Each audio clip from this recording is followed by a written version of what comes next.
Goeienaand, good evening, fellow South Africans and citizens of the world.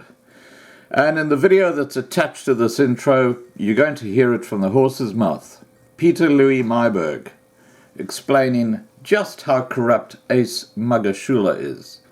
Of course, Pieter-Louis Myburgh wrote that book called Gangster State, which spells out what Magashule and people like David Mabuza, who's the deputy president of the ANC, have been up to. All right, guys, have a great evening. Remember, tonight at 8 p.m., we're having a Real People cross with Anton, and that's going to be a really interesting discussion. Hope to see you there. It's right here on the main Loving Life channel, 8 p.m. Johannesburg time. Take care. Remember to subscribe to be kept informed. Ring the bell for the updates and have a great evening. For Krima Media's Polity, I'm Sane Dlamini. Journalist and author Pieter-Louis Myburgh discusses his book titled Gangster State, Unraveling Ace Magashule's Web of Capture. Peter, in your book Gangster State, you allege corruption undertaken by the ANC-SG Ace Magashule. In a nutshell, what does he stand accused of in this book, and tell us how he earned that name, Mr. 10%. Yeah, so Mr. Magashule has been accused of corruption for many, many years by a wide variety of people.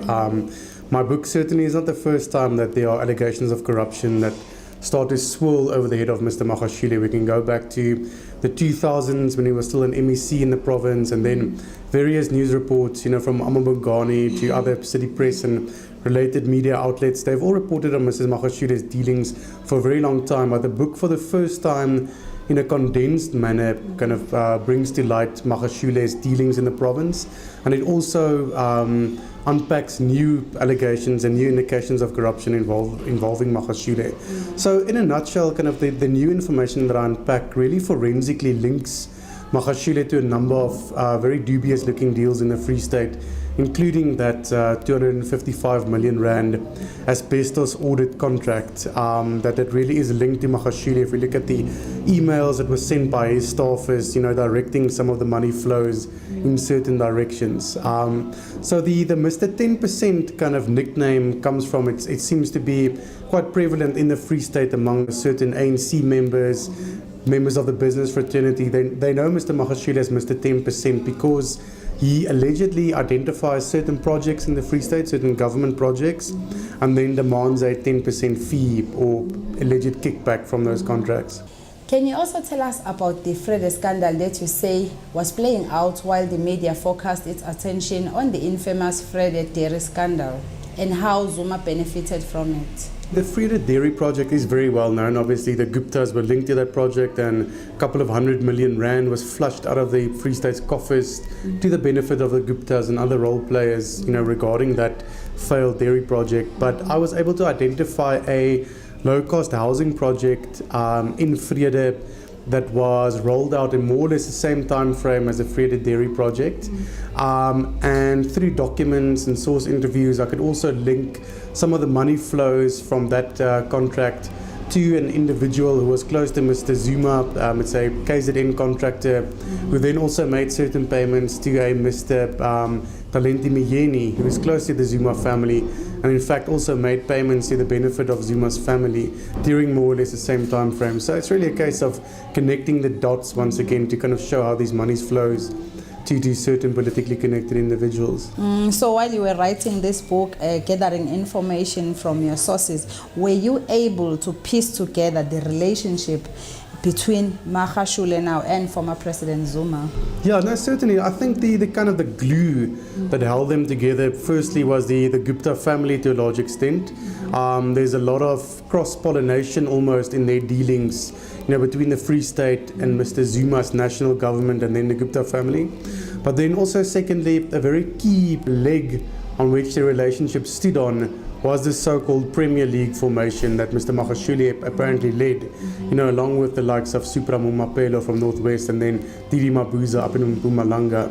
So, definitely it seems to be a case of not only political considerations but also financial considerations. If you see that, if you consider that Zuma's business associates then infiltrated the Free State province to also benefit from contracts in that province. You also describe how careful he was with his dealings so that the Hawks and any other law enforcement agencies will find it difficult to implicate him.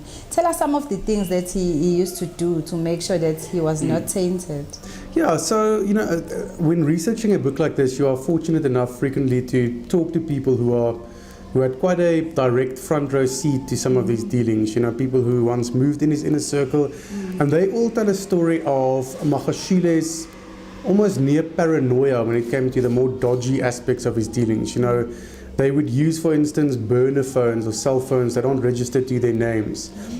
They would, instead of speaking about these kind of things electronically or leaving an electronic footprint, they would meet in person in some instances rather and discuss these issues directly in person without leaving emails behind and those kind of things. So that certainly kind of points to somebody who continuously was aware of the fact that what he was doing was potentially unlawful or at least unethical. But then, of course, there are these hints of electronic evidence that I do unpack in the book where Mr. Magashule's fingerprints are forensically linked to some of these dodgy deals.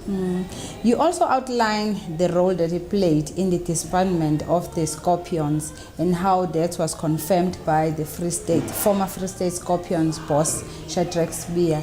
Can you unpack that? Yeah, just in brief, so Mr. Magashule's dubious conduct goes back many years before he became premier. For instance, he was a MEC of agriculture under former Premier Pieter-Louis Myburgh in the 2000s, in the mid-2000s. And in around 2005, we saw very publicly that Myburgh chose to fire Magashule as an MEC, but we never got the real reasons for why. And then in the book I unpack for the first time, Myburgh indicates that among some of her concerns was the fact that Magashule had by all appearances been stealing government property, that would be cattle at the Glen Agriculture College, and these were some of the issues that the Scorpions then kind of took on board as a dedicated investigative project into Magashule. And we do understand that I learned from some of these individuals involved in those probes that they were pretty much on the verge of arresting Mr. Magashule when the Scorpions were disbanded in 2009. You start off in the book by telling us about a weird telephone call you received from Magashule himself. Tell us about that call. Yeah, it was a very strange phone call. So I was still a rather junior news reporter at the Rapport newspaper here in Johannesburg. And I remember it was one of my kind of early investigative pieces. I'd gotten a tip-off and I then started to look at this company that was alleged to be very close to the ruling elite in the Free State, to Mr. Magashule, and also to the National Department of Sports. And I'd begun to sort of ask some questions around that, and I'd sent out some queries when, one random, I think it was a Friday evening, I got a phone call from this person who said it was Mr. Magashule, and then as a phone call progressed, I soon learned it wasn't somebody playing a prank on me, it was indeed the then Premier. And he kind of, I think, very broadly, I think I really got the sense that he wanted to implore me or convince me to stop looking at these issues because he said there was nothing wrong with it. And I really found that so suspicious to the extent that he didn't stop me from looking into it, but instead really encouraged me to delve even deeper. Tell us more about the hostility that you describe between him and Fikile Mbalula that stemmed from a court action that implicated Mbalula's wife in a Free State housing scandal. Yeah, it's a very interesting development because that 1 billion rand housing development scandal involves such a large number of people, but the court case that the department then decided to pursue contains the names of very few individuals who are directly mentioned, except for a few people who appear to have been Mr. Magashule's political enemies. One of them being Mr. Mbalula's wife, who supposedly got one of the contracts. So she actually has denied this. But this kind of all ties into what seems to be a political battle that originated in 2012 already, when Mr. Mbalula seemingly aligned himself with the regime change faction, which wanted to unseat not only Mr. Magashule but also Jacob Zuma at the 2012 Mangaung conference. So there's certainly some very long-standing, political disputes or political animosity, certainly between Mr. Mbalula and Mr. Magashule. And, you know, that sometimes very publicly gets aired, you know, when we look at Mr. Mbalula's tweets regarding Mr. Magashule when he intended to become SG. He said that, you know, Ace Magashule is a no for the ANC. He shouldn't become the SG because it would ruin the ANC. And now the public and political reporters should really press Mr. Mbalula in an ongoing manner to ask him what exactly did he mean. You know, if he's sitting with information on Mr. Magashule that is so damning, he really needs to inform the public what he knows about this individual. You have been criticized for the timing of this book just before May elections. Why did you publish it now? Look, so the timing thing has been a bit of a curious argument for me. I think it's mostly being perpetuated by people who seem to want to detract or distract people's attention away from the fact that there's really serious indications of corruption and public interest matters. So my interest in Mr. Magashule precedes the current election cycle by quite a couple of, you know, by quite a long period of time. People can go look online, you know, there's a digital timeline that shows exactly when on News 24 I started working on this. So timing wise, it really is just a result of a research process that was concluded in its kind of natural manner, and it was time to publish the book. So I, as an investigative journalist, firmly believe in the public interest nature of this book. You know, it needs to be brought under the attention of the public because, you know, it really impacts on taxpayers and poor people in the province. It needs to be seen by people. So the timing, we can't stall information, my publishers and myself, that is in the public interest because there's an election looming. The counter argument would be, you know, those very same people who say it was published in a curious sort of time frame. I would like to ask them, would it be better if I delayed publishing it and then benefit a certain political faction? Because that in itself is very directly a political decision too. So I wonder what the answer to that would be. That was Pieter-Louis Myburgh discussing his book titled Gangster State, Unraveling Ace Magashule's Web of Capture.